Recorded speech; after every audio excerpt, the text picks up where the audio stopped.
XRP का जो algorithm set है, उस हिसाब से उसको डिज़ाइन किया गया है। तो यहाँ पे जो अगर हम कंपेयर करते हैं, तो वहाँ पे 4 साल में, यहाँ पे 2 साल में, वहाँ पे 4 साल में 50% होता है, यहाँ पे हर 2 साल में 10% होता है। तो 21 करोड़ टोकन को माइन करने के लिए रफली 21 टू 22 ईयर्स यानी 21 से 22 साल लग जाने वाला है। रफली अगर हम बात करें, क्योंकि हर 2 साल में जो कैरी पैक टोकन है उसका माइनिंग का जो स्पीड है 10% से दोस्तों रिड्यूस होते जाएगा। यहाँ पे आप एक चीज़ को और समझने की कोशिश कीजिए। आज की डेट में अगर पर डे का इसका जो एमिशन है, अगर हम उसकी बात करते हैं तो नियरली 40,000 टोकन का एमिशन दोस्तों हमको यहाँ पे देखने को मिलता है। Nearly 40,000 tokens per day. 40,000 tokens per day और वहाँ उसका जो डिस्ट्रीब्यूशन है वो यहाँ पे हमको दिखाया गया है। आप देख सकते हो daily output 40,000 tokens, reduction 10% every 2 month, every 2 years and इसको नियरली टेंटेटिवली 21 से 22 साल कंप्लीट इसका माइनिंग होने में लगेंगे। तो 40% टोकन है, उसका डिस्ट्रीब्यूशन किस हिसाब से होता है, उसको हम थोड़ा-सा समझने की कोशिश करते हैं दोस्तों। अगर आप लोग पेन एंड नोटबुक लेके बैठे हैं, तो समझने की कोशिश कीजिए। फर्स्ट इसका जो पार्ट है, वो है 42% हैश रेट माइनिंग, यानी एक्टिव यूज़र्स जो एक्टिव माइनर्स है, जैसे फॉर एग्ज़ाम्पल आज के डेट में अगर मैं माइनिंग करना चाहता हूँ, तो मैं अपना यहाँ पे माइनिंग के लिए जो मुझे फीस देनी पड़ती है दोस्तों, वो है मिनिमम 100। मिनिमम $100 से आप अपना हैश पावर बाय कर सकते हैं। अगर किसी व्यक्ति को पर्टिकुलर इस मैकेनिज़्म का पार्ट बनना है, इस माइनिंग प्रोसेस का पार्ट बनना है, तो आप अपना $100 से एक थ्रेशोल्ड एंट्री कर सकते हो। $1 is equal to 1 hash rate unit. तो $100 का मतलब हो गया 100 हैश रेट यूनिट। तो यहाँ पे 42% टोकन, 40,000 टोकन का 42%। सभी दोस्तों को मैं ये गुज़ारिश करूँगा, आप अपना कैलकुलेटर निकालिए, लाइव कैलकुलेशंस कीजिए, तो आपको जो ये बिज़नेस प्लान है एंड टेक्निकल प्लान है, अच्छे से समझ में आएगा। 40,000 टोकन का 42% नियरली 16,800 होता है। 16,800 टोकन एक्टिव माइनिंग से आएँगे। जो लोग एक्टिव माइनर्स बाय करेंगे, जो लोग $100 से हैश पावर बाय करेंगे मिनिमम, उनको 42% हैश रेट माइनिंग का कुछ हिस्सा उन्हें आएगा। जो लोग $100 से बाय करेंगे, उन्हें $100 का हैश पावर आएगा। जो लोग $500 से बाय करेंगे, उन्हें $500 का हैश पावर आएगा और जो लोग 1,000 यूनिट का बाय करेंगे, उन्हें 1,000 यूनिट का हैश पावर यहाँ पे मिलेगा। तो 42% जो है, 40,000 का 42% है, 16,000 टोकन इसमें जाएगा, आपके हैश रेट बाइंग में जाएगा और उसके माध्यम से आपको वो टोकन 16,800 टोकन्स हर इंडिविजुअल व्यक्ति को डिस्ट्रीब्यूट हो जाएँगे अकॉर्डिंग टू हैश रेट। जिस भी व्यक्ति का हैश रेट है, उसके हिसाब से वो डिस्ट्रीब्यूट हो जाएगा। सेकंड यहाँ पे जो मैकेनिज्म है, सेकंड इनका जो टोकोनॉमिक्स है, 18% प्रूफ ऑफ स्टेक आउटपुट। तो इसके बाद अगर मान लो फॉर एग्जांपल अगर किसी व्यक्ति ने $100 का हैश रेट बाय कर लिया, उसका जो आउटपुट आएगा डेली का, फॉर एग्जांपल आज के डेट में 0.045 आ रहा है। पेन एंड पेपर लेके बैठिए और उस समझने की कोशिश कीजिए। 0.045 जो कैरी पैक टोकन आउटपुट में आ रहा है, उस आउटपुट को अगर आपकी इच्छा है तो आप उसको कंपल्सरीली मैंडेटरी नहीं है, आप उसको स्टेकिंग भी कर सकते हो अगर आपके पास समय है उसको होल्ड करने का। 16,000 से आएँगे एंड स्टैटिक स्टेकिंग में यहाँ पे 18% का डिस्ट्रीब्यूशन किया गया है। नियरली 40,000 का 18% यानी 7,200 टोकन्स आप स्टैटिक स्टेकिंग से भी कमा सकते हो।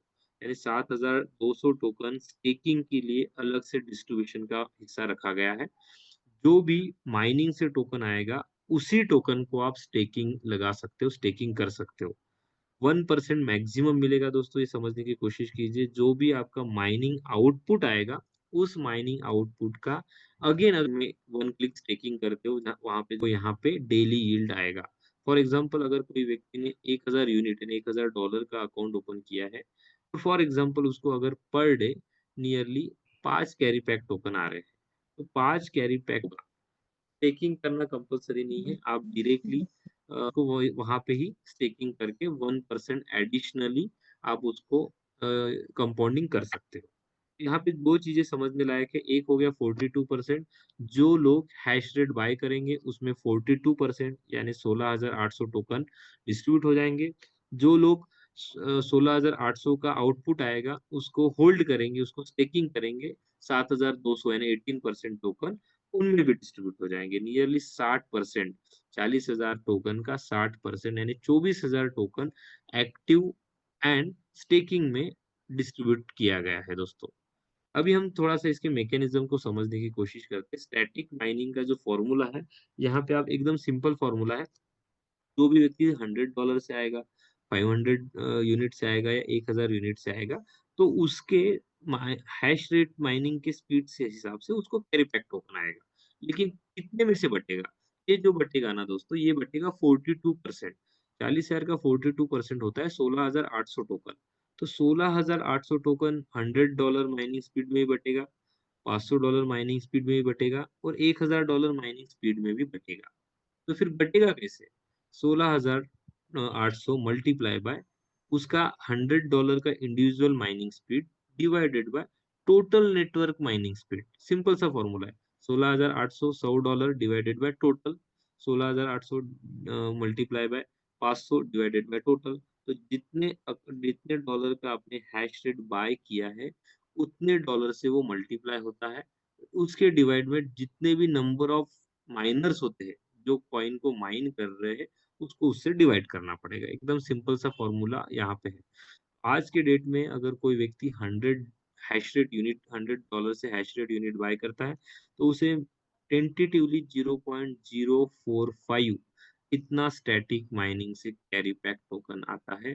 अगर आप इसको आज के प्राइस से कंपेयर करते हो, तो nearly 1.30 to 1.35 dollar 1.33 to 1.35 dollar के आसपास $100 के एंट्री के ऊपर आपको यहाँ पे माइनिंग आउटपुट आ रहा है दोस्तों। उसके बाद सेकंड समझते हैं hash rate compensation. What is mean by this hash rate compensation? यहाँ पे समझने की कोशिश कीजिए दोस्तों।